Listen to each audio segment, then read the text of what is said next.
ସମନସ୍ପଦ ପିତାମାତା ତଥା ଦେବଦେବୀ ଏବଂ ମୋର ଭାଇ ଭଉଣୀ ସମସ୍ତଙ୍କ ନିକଟରେ ମୋର ପ୍ରଣାମ। ଆପଣମାନେ ଜାଣନ୍ତି, ଭାରତରେ ବିଭିନ୍ନ ଜାତି, ବିଭିନ୍ନ ଧର୍ମ, ବିଭିନ୍ନ ସମାଜର ଅନୁଗାମୀ ଲୋକମାନେ ବସବାସ କରନ୍ତି। ଯେଭଳି ଆଦିମ ଜାତି ସାରନା ଧର୍ମ ଜାହେର ସମାଜ ଅନୁଗାମୀ, ଆର୍ଯ୍ୟ ଜାତି ସନାତନ ଧର୍ମ ମନ୍ଦିର ସମାଜ ଅନୁଗାମୀ, ମୁସଲମାନ ଜାତି ଆଲ୍ଲା ଧର୍ମ ମସଜିଦ ସମାଜ ଅନୁଗାମୀ, ଖ୍ରୀଷ୍ଟିଆନ ଜାତି ଖ୍ରୀଷ୍ଟ ଧର୍ମ ଚର୍ଚ୍ଚ ବା ଗିର୍ଜା ସମାଜ ଅନୁଗାମୀ, ପଞ୍ଜାବୀ ଜାତି ଶିଖ ଧର୍ମ ଗୁରୁଦ୍ୱାର ସମାଜ ଅନୁଗାମୀ। ଏହିଭଳି ଆହୁରି ଅନେକ ଜାତି, ଅନେକ ଧର୍ମ, ଅନେକ ସମାଜ ଅନୁଗାମୀ ଲୋକମାନେ ବସବାସ କରନ୍ତି। ସବୁ ଧର୍ମର 3ଟି ଉପାଦାନ ଥାଏ।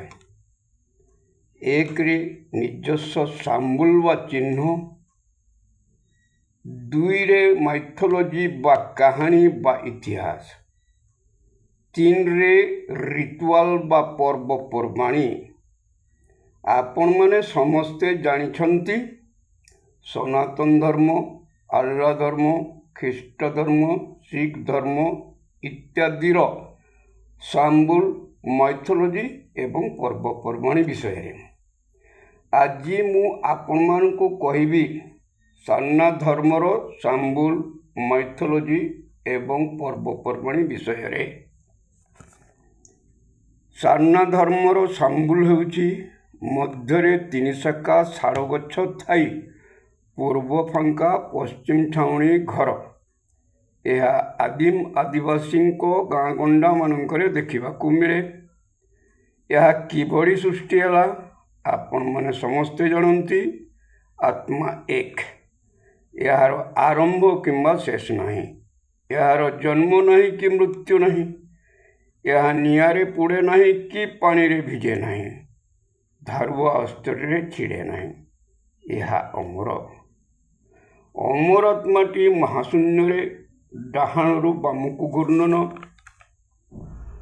ଘୂରିବା ଦ୍ୱାରା ସୃଷ୍ଟି ହେଲା ଗରମ, ଗରମରୁ ସୃଷ୍ଟି ହେଲା ବାଷ୍ପ, ବାଷ୍ପରୁ ସୃଷ୍ଟି ହେଲା ପବନ ବା ବାୟୁ, ବାୟୁ ଶୀତଳ ହେଲେ ଜଳ।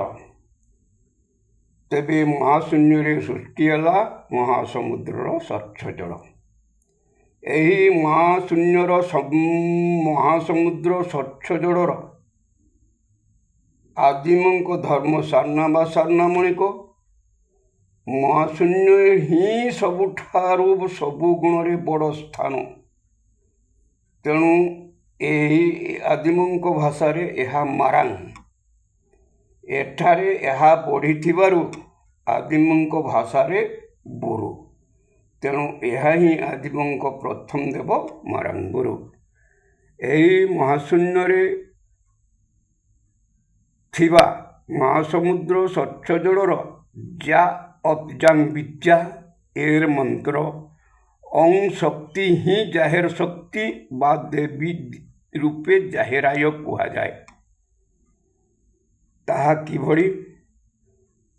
ମଣିକ ମାରଙ୍ଗବୁରୁ, ମଣିକ ମାରଙ୍ଗବୁରୁ, ମାରଙ୍ଗବୁରୁ ମାରଙ୍ଗବୁରୁ, ମଣିକ ମଣିକ, ମଣିକ ଜାହେରାୟ, ମଣିକ ଜାହେରାୟ, ଜାହେରାୟ ଜାହେରାୟ, ମଣିକ ମଣିକ।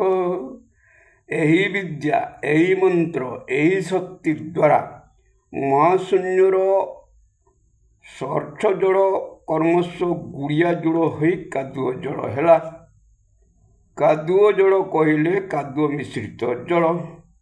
କାଦୁଅ ଜଳର କାଦୁଅରେ ଜାହେରାୟ ଜାହେର କଲା। ଆଦିମଙ୍କ ଧର୍ମ ମନ୍ଦିର। ପୂର୍ବ ଫାଙ୍କା ମାନେ ଦିନ, ପଶ୍ଚିମ ଛାଉଣି ମାନେ ରାତି। ଏହି ଭୂମଣ୍ଡଳ ବା ପୃଥିବୀ, ଏହା ଆଦିମଙ୍କ ଧର୍ମ ମନ୍ଦିର। ମନ୍ଦିର ମଧ୍ୟରେ 3 ଶାଖା ଶାଳ ଗଛ। ଏହାର ଇତିହାସ ପୂର୍ବ ଭିଡ଼ିଓରେ ମୁଁ କହିସାରିଛି।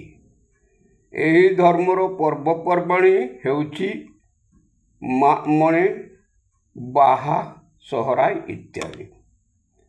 ସାରନା ଧର୍ମର ସାମ୍ବୁଲ ମାଇଥୋଲୋଜି ଏବଂ ପର୍ବପର୍ବାଣି ଥାଇ ମଧ୍ୟ ଭାରତୀୟ ସମ୍ବିଧାନରେ ଏହାକୁ ଧର୍ମର ମାନ୍ୟତା ଦିଆଯାଇ ନାହିଁ। ଫଳରେ ଭାରତବର୍ଷର ଆଦିବାସୀଙ୍କୁ ଧର୍ମରୁ ବଞ୍ଚିତ କରାଯାଉଛି। ଭିଡ଼ିଓଟିକୁ ପୁରା ଦେଖି ଶୁଣିଲା ପରେ ପରବର୍ତ୍ତୀ ଅଧ୍ୟାୟ ପାଇଁ କମେଣ୍ଟ କରନ୍ତୁ ଏବଂ ଅନ୍ୟକୁ ସେୟାର କରନ୍ତୁ। ଆଜି ପାଇଁ ଏତିକି। ଇତି ଆପଣଙ୍କର Jagadananda Hembram, at post, Bangiriposhi, district Mayurbhanj, Odisha.